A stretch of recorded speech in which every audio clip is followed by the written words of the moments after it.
Hello and welcome to the podcast where we explore the world of audio drama. People who are creating amazing experiences through the dulcet tones of their voices and basically trying to find the ways that we can explore telling different ways of experiences through both audio drama, but also through actual play game experiences. Today, I'm delighted to be joined by the amazing Karim KRONFLI. Karim, tell us a little bit about yourself and what you do. Hello. Yes, my name is KRONFLI. Funny enough, I'm a voice actor. I've been voice acting for about 11 years now, primarily in the space of independent audio drama, podcast audio drama.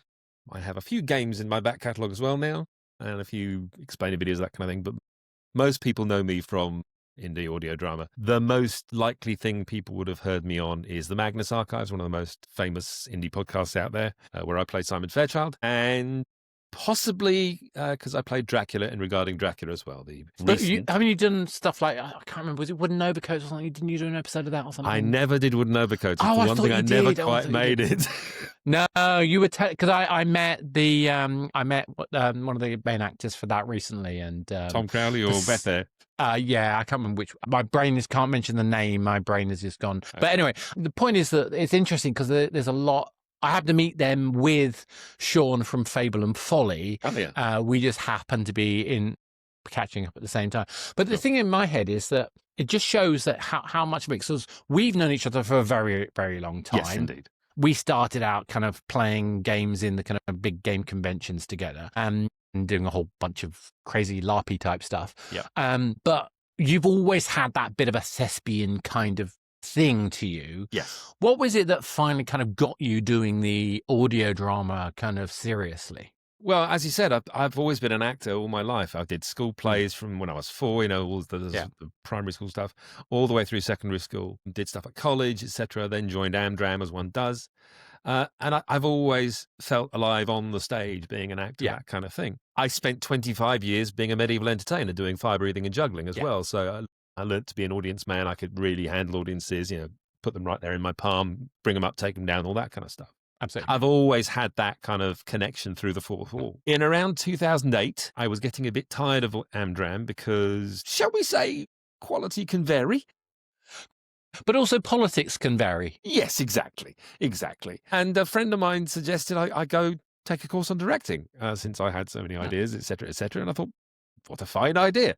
So I looked up her old alma mater, which was City Lit in London, and they had a directing course, directing different plays every Friday evening for the autumn and spring terms the following year. So I signed up to that, met a whole host of wonderful people, reaffirmed a lot of what I felt about directing, and found the right terminology to discuss it with other people in the sort of performance space, shall we say. And of course, I then threw myself into it. I read, all the stuff about Stanislavski and the other techniques, etc., but then produce my own technique out of it, sort of thing. I then proceeded to direct a few stage plays, and around this time I was working at a radio station for British Forces Broadcasting, and I've always had this voice. This is true. He's always had an awesome voice.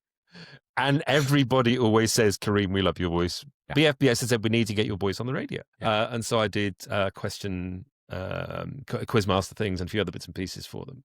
And then, so as part of that and taking my whole performance life a lot more seriously, I decided, well, why not try this voice thing? And the second year at City Lit, and when they were doing a third term of the directing course, which I sort of joined onto, but I acted for the first 2 terms, learned a whole lot more, met a whole bunch more people. They had an acting for radio course with David Goodison, who used to play Davros. He was a lovely chap, and I learned a fair bit, still babe in nappies when it came to voice acting and the techniques and the technology and all this kind of stuff, but it gave me a sort of taster for it.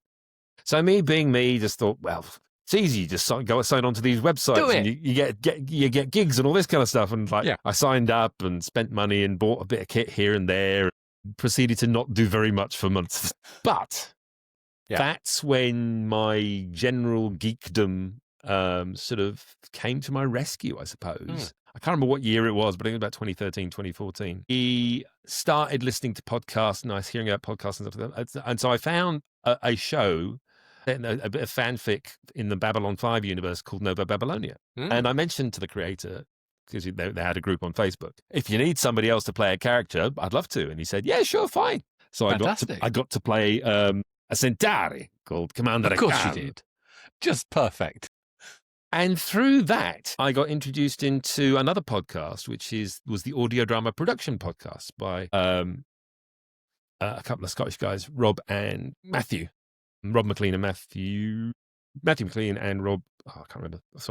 Anyway, these guys did a huge number of episodes of this podcast and had a Facebook group, which when I joined, we were under, I think I was a member 120 or something. And it's a lovely community, the independent audio drama community, steadily built up over the years. We all knew each other's shows about then. And sort of we all listened to them because Serial had just become big, and there was Welcome to Night Vale and the Bright Sessions had just come out and all that kind of thing, etc., etc.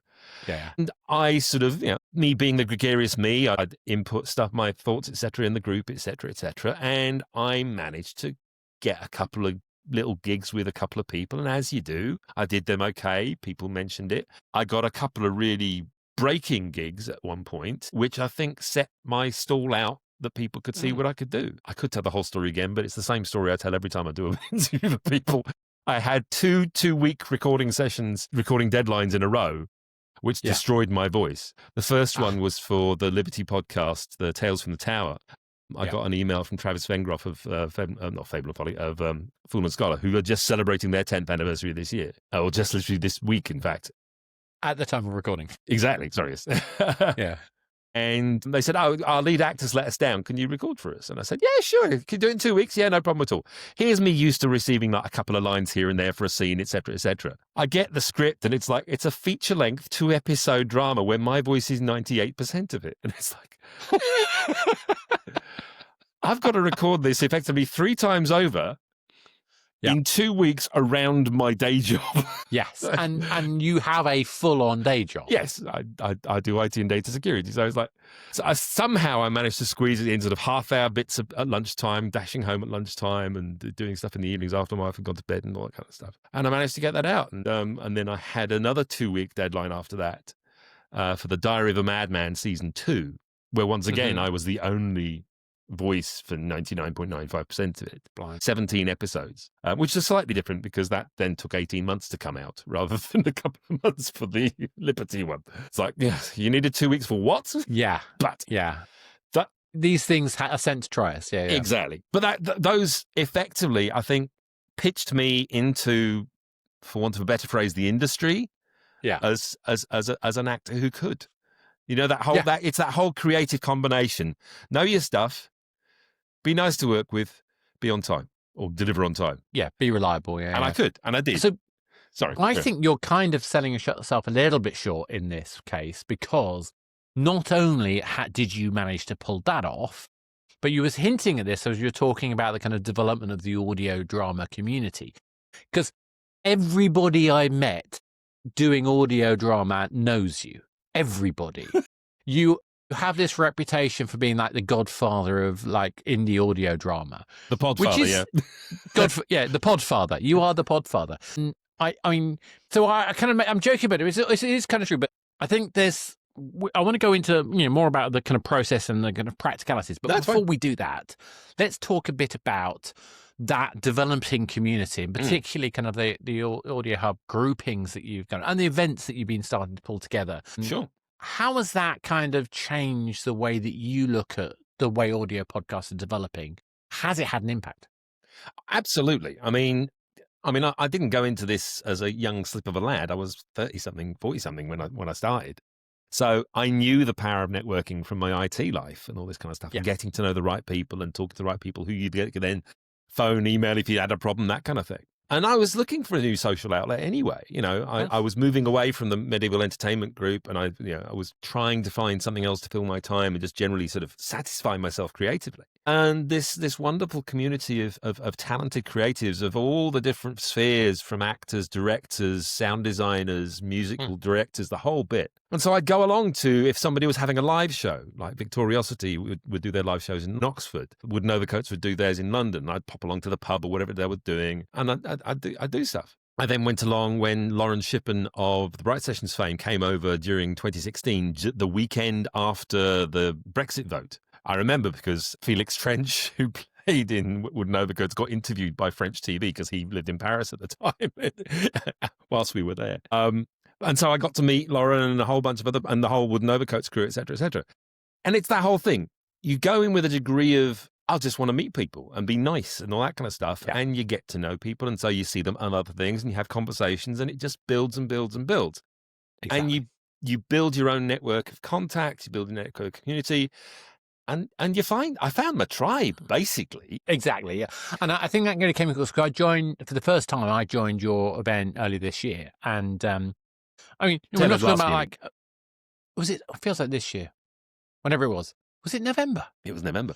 My brain thought it was like January, February. Was it November? Oh my goodness, it was last year. Jeez. It just shows how time flies. Oh, but yeah, I mean, what I find fascinating about it is that it wasn't just the fact that you had some great people talking about what they were doing. Whilst you're here, don't forget to check out our actual play, The Anything Could Happen show, on YouTube and all good podcast sites, where I put my guest players through no-win scenarios with limited information and always against the clock. And of course, where anything could happen. Everyone, I'd like to remind you, as the UFR diplomatic observer here, the potential consequences is the UFR cannot be held responsible if the Starliner crosses the border. This would mean war. We cannot be responsible. Can I make a suggestion? And I mean this with the greatest of love and respect. But it might make sense if you go and sit in the rec room for a little bit and just don't look. I'm sorry, that sounds very bad, Captain Carol. I cannot do that. You know, my record as a diplomat is spotless, and I will not. And this will not be. This sounds like you're gonna let the ship just drift away and take responsibility for it. I will not be held responsible. You also had these workshops which would allow people who were just starting out to kind of get to know other people, but also kind of get a bit of a inside baseball of, like, for example, one was about production, another was about sound design, another one was about, or you did a class on voice acting, which I enjoyed thoroughly, although you did pick on me in the nicest possible way. But that I think that was actually really interesting because it meant that it didn't have that kind of, there's a lot of big, particularly in the games industry and IT industry, there's a bit of a kind of like presence. But this felt to me much more of like proximate, much more, this is just a bunch of people who just like doing this, who want to help each other. Is that fair? It's absolutely fair. And we have one person to thank for that, primarily. It's Sarah Golding. Sarah is a friend of mine. She was in one of the first shows I directed, or in the other half of the first show I directed. She lives near me, and we've been friends ever since. She nearly killed me in a car crash as we were going up to record The Elite Dangerous Lave Revolution by Alan Stroud. But, we survived and have been friends ever since. But Sarah's just a creative dynamo, a force of nature, and a supremely talented and wonderful human being. And she basically is a person who does, if you know what I mean. Clearly. And I'm very happy to be a person who supports people who do, because I have a lot of sort of technical skills, but I don't necessarily have the get up and go gumption that can do it entirely on my own. You do have a day job too, and you have family and that too. So, yeah. Yeah. But, I mean, this is down to Sarah. Basically, we've had various events over the years. So we've had the London Podcast Festival when they let audio drama people help organise Audio Drama Day, which they stopped doing, and therefore it's not happening anymore. We had Goldsmiths College had an audio drama weekend. For 2 years, we had Pod UK up in Birmingham, which was a fabulous event, which sadly died after COVID. And that was a great way for lots of us to get together and meet and just chat and all this kind of stuff. And as I said, whenever we had somebody who was doing a live show, a lot of us would pull together. As some would come down from Scotland, et cetera, because we spend a lot of our times talking as well as in a small dark room. Yeah. So the ability to speak to people in real space is really, really nice. And so because there was no Pod UK and because London Podcast Festival had sort of fallen apart, Sarah took it upon herself with like 11 weeks notice to do the first Audio Drama Hub Podfest, as we called it then. We now have to call it Hubfest because somebody has trademarked Podfest. And the crew of us who are part of the Audio Drama Hub Facebook group admin team, as a few of us, Michael, Fiona, myself and Robert, who helped us out, we got it up and running. And it wasn't huge the first time, but it was designed as a creators event. It was a First time was a 2-day creators event. We got it up. Sarah probably lost a fair bit of money on that one, but it went really, really well. And so I took my pragmatic head on and said, look, if we're doing it next year, we're going to make it sized right. So we're not going to lose any money. And then we can make it happen and hopefully grow a bit further and give people more notice and that kind of thing. So we've now done it 3 times. I think this last year was our 3rd, and we have a sort of focus each year. Last year was this year coming up is going to be acting. Last year I think was music or sound. I can't remember off the top of my head because we've had a writing focused one, we've had a possibly sound design one, and whatever. We've had various focuses, but as you said, we do have a spread, but there is a sort of a fairly common theme per weekend, and it's a great place for creators to mix and mingle and get new potential collaborators, etc., because we all just love the medium. That's the one thing I think, as well as creators within the medium, we are fans of the medium as well, because it's such an intimate, warm, and well, it can be warm. It depends if you listen to horror or not, I suppose. But I think it's a medium that, because of its intimacy. Yeah, I think you're right. There's that. It's intimate, but in a way where we can do other things simultaneously, Exactly. which is, I think, a very unique way of looking at it. Exactly. So it's a great way for making your daily grind less grindy. Exactly, and I mean genuinely, because but I think there's a bunch of reasons why we consume audio drama. For me, I love to have something that can help. I can go to sleep to. I know that's the terrible thing for the voice actor to hear, but it is something that, although as we've mentioned, me. Hearing you turning up on one of my audio dramas always makes me kind of go, I know that voice. But the other thing I think it does is as somebody who is fairly ADHD, I want something to occupy that part of my brain, so I can do the boring stuff. Much as me, same as me. Yep. Yeah. And I appreciate that, and I'm fully behind that. And I never have. I always have my headphones on my ears, basically, for the same reason, or close to. And I love these things. These are essentially bone conducting headphones, which means I can walk around, I can have them on or not have them on, and I can still hear everything around me. Yeah. It's just the best. Yeah, when I get a bit more money, I may be able to do that. They're not that expensive. So let's move on. So Sure. So what we've kind of covered is how you got into this sphere, and also how you've helped propagate kind of the UK scene alongside with Sarah Golding and various others. And that Audio Drama Hub, I think, is a really important factor. And I really appreciated that you recommended me going to that, and I really enjoyed going, and I recommend it to anybody who's got any interest in this stuff. This is less the actual play scene than it is it's more about the narrative scripted work, is my impression. Yes, it's more drama than yeah.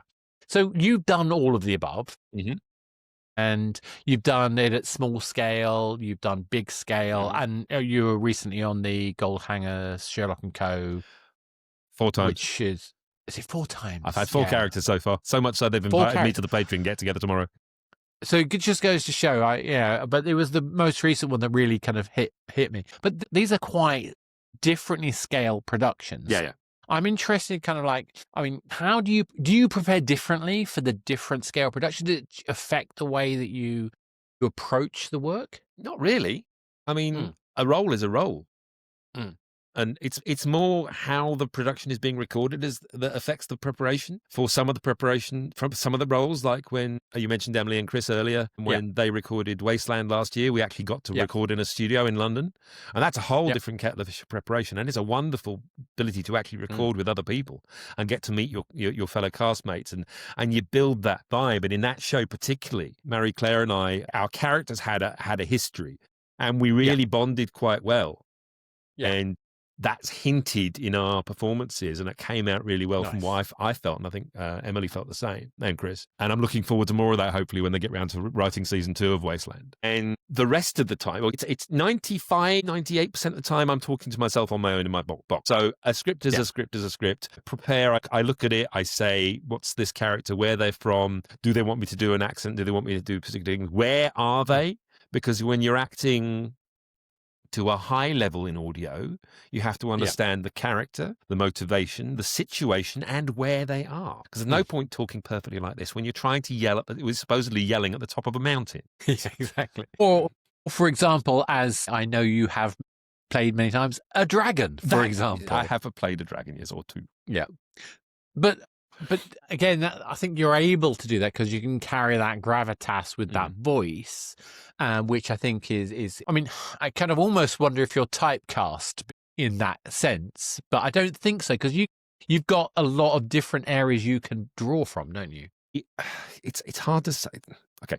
I do voices, I do accents. I think I have done enough varied stuff that whilst people will go to me for the go-to big bad guy, and a lot of people do because they know I can deliver that, they're not afraid to cast me as the little sneaky chap round the corner or something like that as well, you know what I mean? So I have played all ranges and all types. I loved, for example, was it last year or the year before, Mockery Manor Season 3. I got to play George. And George is a man who's put his money into this new part of the theme park that's dedicated to country music, and it's sort of his life savings, all that kind of thing.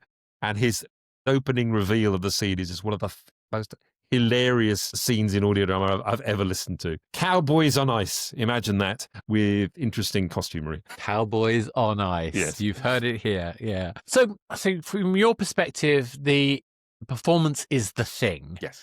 The where it's being used, the team, the scale, the finance, in making that kind of output. I mean, do you see a distinct difference? Obviously, something like Sherlock & Co. is very high quality, but I don't see. I think Wasteland seems to me to be very high quality. In fact, almost everything I've heard you do seems to be high quality. What is there any? Is the difference simply about the marketing pull of the organizations behind it? There's a combination of things. I have obviously worked out on a lot of nascent creators' work as well. It's one of the reasons I got so well known early in my career is I worked with anybody. Anybody who was looking for a role, I'd audition and I'd say, here's me, this is what I can do, etc., etc. So, for example, I've worked for various students back at the beginning who are now running networks. Yes. They built their careers as full-time podcasters or similar. I said, Fool and Scholar, for example, Travis and Caitlin, they booked me fairly early. They've now celebrated 10 years as professional podcasters. Pacific S. Obadiah now runs Bloody FM. I did something small for him, and now I've done, I think, 28, nearly 30 episodes of the SCP archives and other things. Bloody FM's also helped finance Shelterwood and regarding Dracula and similar things. It's that whole working for people and being good, and then seeing. This is one of the other wonderful things I've seen over the 10 years is these wonderful careers blossom of these youngsters who's starting out, young, and they're building their skills as they go along. And so, some of the early stuff, the sound design isn't great. The scripting's not brilliant necessarily in some respects. Most of the ones I mentioned have been, but they're growing. And that's another thing about this medium, I think, as a creative I adore, because you can almost hear episode to episode as the new sound designer and the new creator get the hang of their tools. You can hear everything getting better as each episode goes on.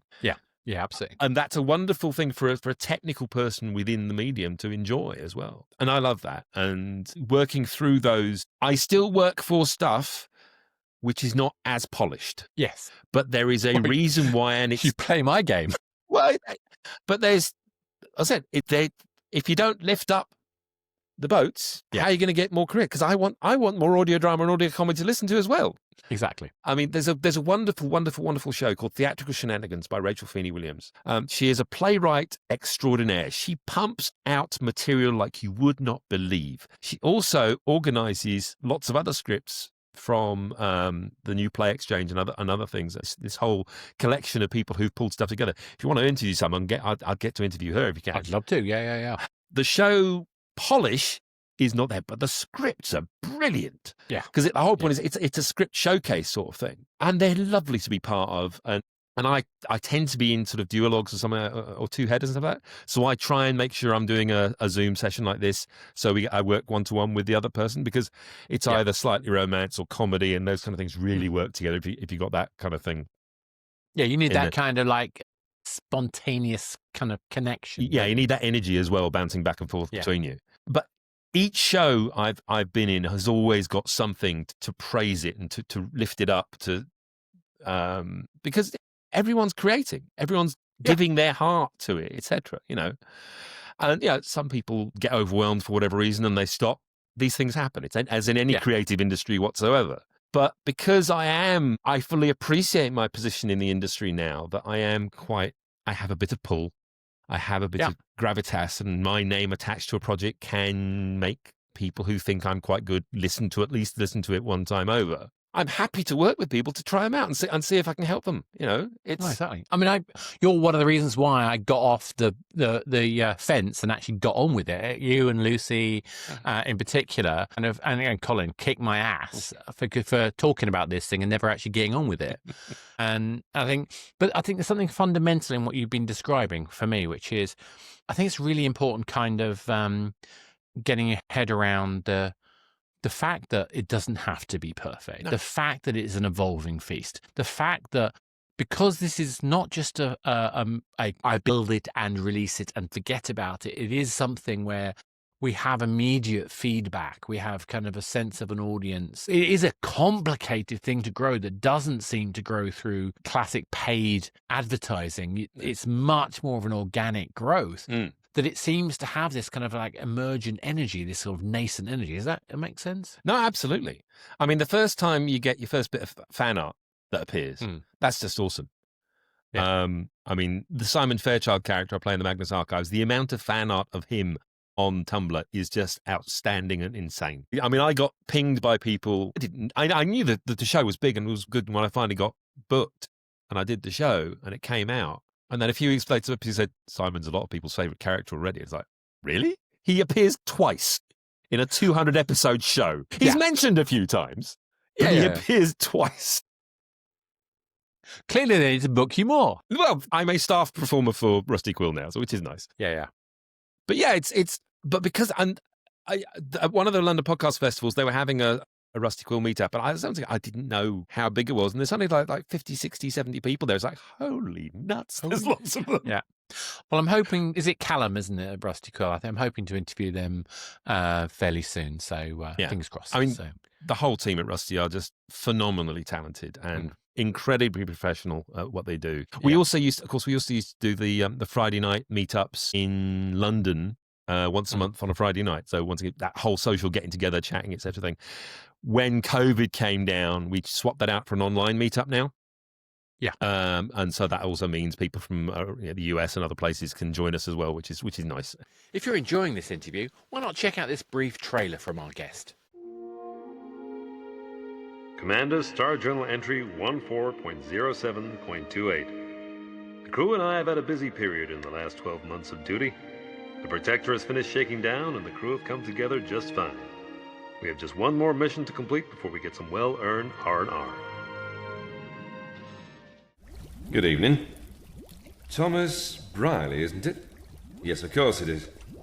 Well, I think we have some talking to do. That is Dr. Barclay to you. I would kindly appreciate you addressing me as such.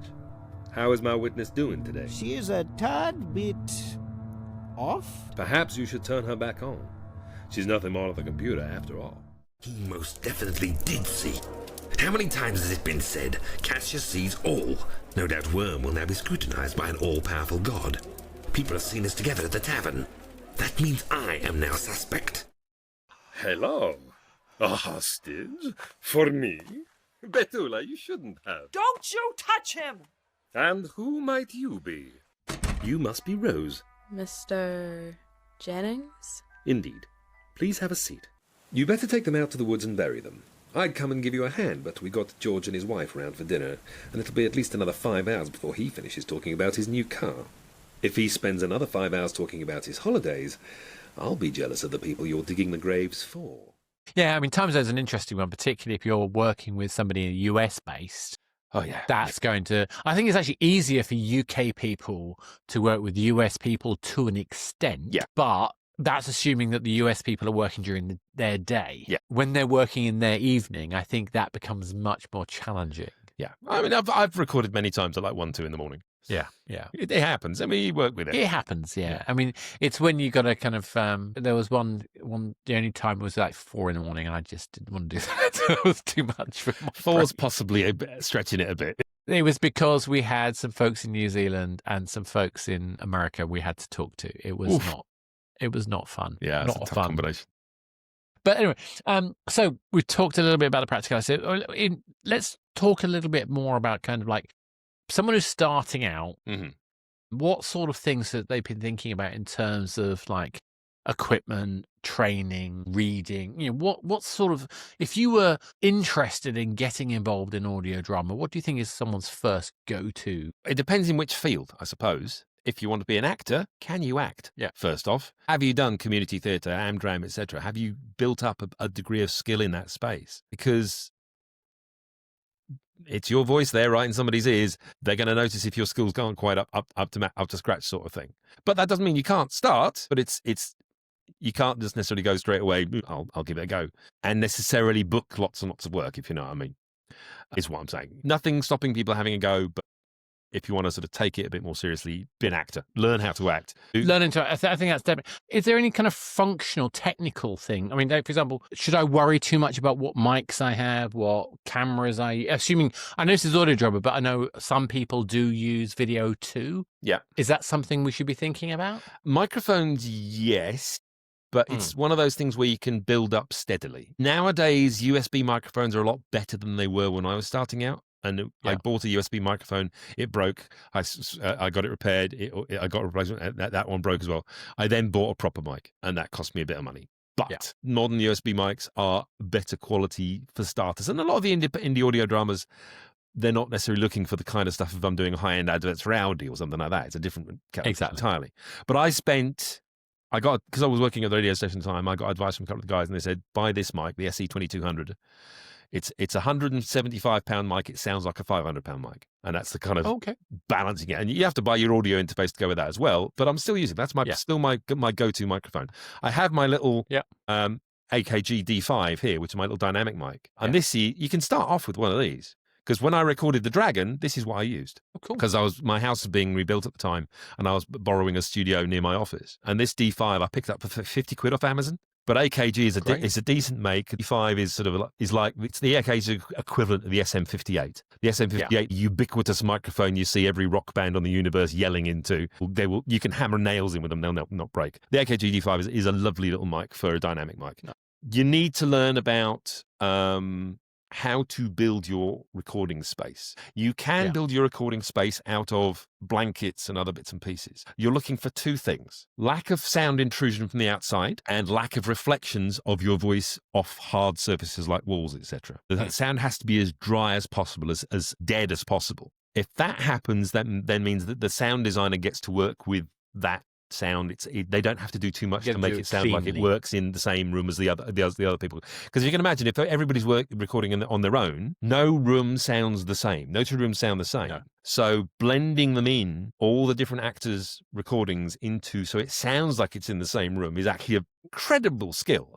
You've got lots of tools for it to help you with that now, etc. But there's still, sound design is a very, very technical art and a craft. And hands up to the guys and girls who do that, because they're just brilliant. I'm very lucky that we were talking to Emily and Chris Gregory, and Chris gave a fantastic kind of breakdown of some of the sort of base principles for us. So, there's that. So you're right. You have to give as clean and as non-reflective as recording as possible. Learning how to act whilst reading your script and making sure you're not peaking at the same time. So it's not only are you acting, you're having to tech at the same time. So it's thankfully, because I've been acting for 30, 40 years before I started into this, the acting second nature, the tech stuff, I'm pretty techie as well. And I'm just dealing with everything else at the same time. So you can get away with, if you've got a quiet room in your house or flat that's away from the road, although lots of us still have to stop when the cars are going past or the helicopters above, etc., and a duvet fort surrounding you, which will get very warm in days like this, for example. But I started out with my a sort of microphone shield in the corner of a room, and I've had some acoustic tiles behind me to sort of absorb some of the reflections behind me, a towel on the radiator to absorb some reflections, and the wall was covered with a bookshelf with all the books at slightly uneven angles. So basically, there was no way there was going to be a flat reflection of anything ever. Yeah. So as you learn how acoustics work, you can build your recording space, and you'll learn to listen to how it sounds. And I eventually, I worked out and got it all working that way. Eventually, I managed to sell my magic cards and invest in a proper booth. So it makes life a lot easier, because my wife doesn't hear me gurgling myself to death at various hours of midnight, etc. So it's as much to protect the rest of the house than me. love all that we're saying, and I'm sitting here surrounded by 4 monitors. Well, I've got my laptop open, so I've got loads of monitors right in front of me, all reflective surfaces. I do have some stuff on my wall. I do have this green screen thing behind me, but that's why I chose specifically to do interview style stuff, because the need to have sound design for the kind of conversational stuff I do is minimal, thank goodness. You also have the advantage that you got a dynamic mic on yours rather than a... That's very true. That does help. I did invest in that. I went from the Yeti Blue, which was problematic with certain recording tools, it turned out. And I just got fed up with that not working sometimes. And then I just had to get this done. It's a Shure one, and I got myself a Scarlett 2 thing. Anyway, USB. Yeah. As a voice actor, you can start out with the dynamic. Yeah. Because it has advantages and it rejects a lot of sound away from its angle and all that kind of thing. But if you want to do more nuanced work and more, you move up to a condenser mic, which needs phantom power and all kinds of other things, but will pick up the sound of a gnat at 300 yards. Yeah, and I notice it, frankly, when I do my D&D stuff, because I can't put on some of the voices I'd like to put on, because no one can darn hear it, because the auto noise reduction just assumes it's something in the background. Yeah. But yeah, maybe one day I'll invest in the condenser. So technical stuff, thank you for that. I think it's really useful. I think what we seem to be saying is that having a kind of passion for performance is one of the key things. But that in itself doesn't sound like it's sufficient. And it sounds to me, and something that Johnny Neal, I talked to recently, said similarly, understanding the craft. So I'm not a voice actor. I'm a performer. I am someone who stands on stage and introduces people and argues about some topic, usually games. Yeah. That doesn't mean I can't perform, but I know it's not in my DNA to be the ultimate actor. And that's okay. That's right. I'm fine with that. Doesn't mean I won't do occasional performances. Doesn't mean I haven't done voiceover stuff. It just means that that's my ambition, is to create interesting things where we have discussions. But if you're somebody like yourself who lives and thrives in the kind of thespian space, it seems to me that getting a clear understanding of the skill, the techniques, the methods, and I use that phrase liberally, not just in its literal sense. And you've mentioned this as well. Getting training seems to be an incredibly important part of this. I mean, yeah, you can get professionally trained, or you can just have experience. I was self-trained through lots and lots of experience. I've done 45 stage plays in my time, as well as the 25 years as a performer as part of the medieval group. The directing course brought my script analysis up to competitive levels. That's where another tick up comes from. A lot of Amdram directors don't know how to lead a cast through a script and actually analyze the script and work through it. Most of the Amdram directors I've worked with, not all thankfully, but most of them seem to be focused on making sure people don't bump into each other on set. Which is fine. Yeah, but the one thing I know as a director is that's not going to happen naturally, because people tend to avoid each other.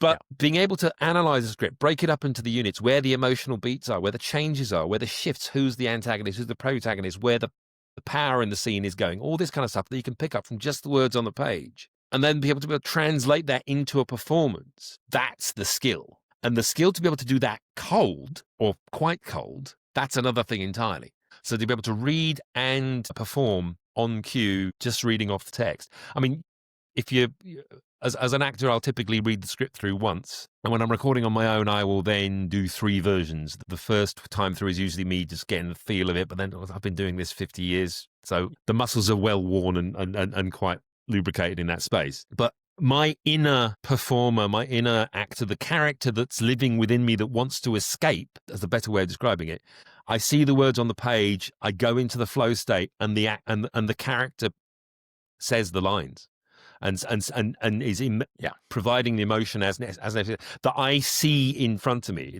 I've always been an actor. I've always known, at least to a certain extent, how a line should be said. Of course, there's a lot more nuance to it than that, but that's my gift, I think, is the way to put it. And that is, if there's one skill you have to be able to do, is learn how to read a script, how to analyze it, and figure out how the character that you're portraying is running through that scene, and how you can then put all the emotional and physical heft that you would do on stage from 20 people to 2,000 or whatever, you then have to project that into the 1 square inch in the microphone in front of you. Yes. And for the audience to feel exactly the same thing, despite it being just in your ears. I think that's fantastic. And the thing I would add to that, I think is interesting, is that you seem to be able to bring that performance up regardless of whether it's a scripted piece or if it's something that's improvised, devised, or like an actual play. Is there a difference in the technique when you're not given a scripted line, when you're trying to still deliver that performance, but you're having to decide what that person's then going to say and do? I don't think so. I suppose because you and I have been role-playing since forever, the improv part of role-playing, if you role-play ROLE rather than ROLL, is a strong basis of that. Because you have stats in front of you, the DM is telling you what's happening, and you're reacting as the character. That improv skill is incredibly important to a voice actor, because you are literally, sometimes you get the script as you arrive in studio. You haven't had a chance to look at it, etc. Yeah. And so you have to effectively make your creative decisions on that first look, first read. Pick the character archetype that you base this character on, for example.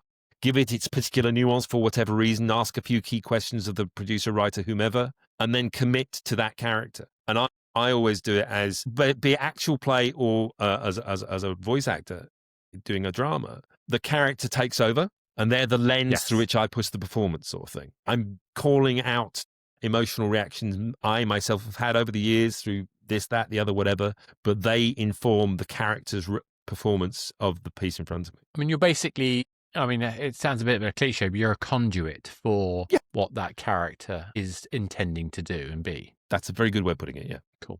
Karim, that's been fantastic. As always, a delight chatting to you. What's that one piece of advice, that one thing, with all of the things we talked about, with networking, with kind of getting your mic, getting your performance, channeling the character, learning the skills that a director can bring to a script, as well as what an actor can, all these things. If there was one thing that you would say to somebody who wants to start out tomorrow, what would you say to them? Consume, listen, and view art, actors doing the work. Figure out what you like about it. Why do you think that performance was really good? What's stuff that isn't so good? Figure out why it's not so good. Yeah. You're trying to pull in all these sort of lessons, and it's all out there. It's so much stuff on the internet or whatever now. It's all free. Podcasts are free, etc. Have a good listen. Listen to the breath work, for example. If somebody's doing, it's not, you can tell sort of shades of actors. Some are just saying their lines, and some are living it, and you can hear it in the breath and almost the physical exertion that they're putting in through it. It may still be on a mic, but the body's still having to go through all kinds of physical reactions to react to the scenario that they're currently in. Listen out for those. Sorry, Karen. Yeah, it's quite common that a lot of the voice actors I talk to are talking about, it's not just about the voice, it's the physical performance that you're doing to the microphone. Exactly. So consume, but with an open ear. Listen and learn why you think it's good, and appreciate that, and develop that critical ear, and go for it anyway. The thing is to go for it, but learn you're not going to be perfect first time. You're not going to be perfect the first 100 times or whatever necessarily. But as long as you get better each time and you take a lesson each time, you're always moving towards better. And particularly given your exposure over the last 10 years, seeing those people starting out, experimenting, trying, and becoming, top tier kind of, creators.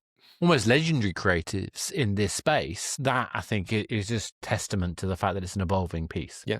It's that classic line, the best time to have started was yesterday, the second best time is now. Exactly.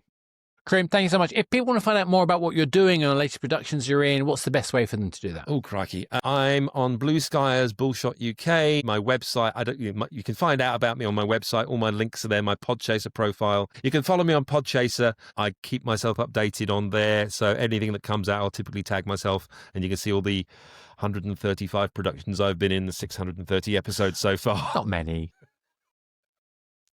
But yeah, definitely. I'm sure you'll have if you doubled it before long. If you haven't listened to Sherlock & Co., listen to Sherlock & Co. or its predecessor, Jackie the Ripper, where I had a great time as well. The whole Holy Smokes team are wonderful and brilliant, and I'm going to meet some of the fans tomorrow at the Patreon event, so that should be great. I just love that show, but there's so many shows that you've been involved with. I love anyway. Absolutely. So, anyway, Karim, It's been amazing. Thank you very much. So there you go. You have it. We've had a view from the podfather himself, telling us all about the UK scene, about how that network connection has become such an intrinsic part of how this community of people who create audio dramas talk to each other and share with each other. Karim is, myself is trying to connect the dots between those people who are making narrative, whether the script, sound design, etc., and also us actual players who like to play games because, this is part of our DNA as well. I think this idea of like how we continuously evolve by doing is going to be an incredible part. And I still think there's a massive amounts of scale that can come out of this space. And I can't wait to see where it takes us. If you've enjoyed this, please like, subscribe, share, follow, whatever the usual things are. But obviously, we'll be back again soon. We'll be talking more about the delights of audio drama, whether it's done through scripted experiences or through improvised productions and gameplay. Thank you very much. Until next time.